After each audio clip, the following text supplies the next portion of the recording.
Hi everyone, welcome back to Get Updated Now, and this is a robot which is under construction. So if you look at this is created to fight fire. So like this is just the beginning, so this is technically created for fire.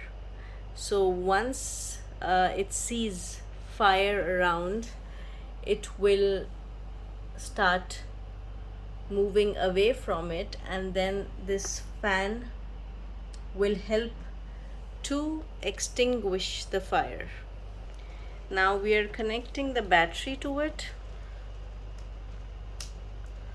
So once you connect the battery,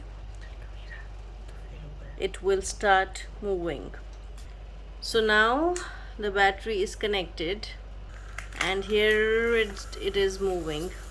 Now here we have lighted the fire, so the fire is there on a paper. Now you see, the moment it sees there's this sound of the buzzer and the fan which is trying to extinguish the fire.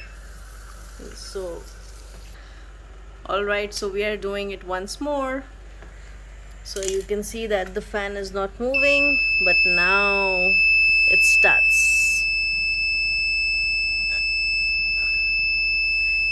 So until the fire stops, the buzzer will make the sound to alert everyone around, and then the fan extinguishes the fire. I hope you liked the video, and thank you for watching.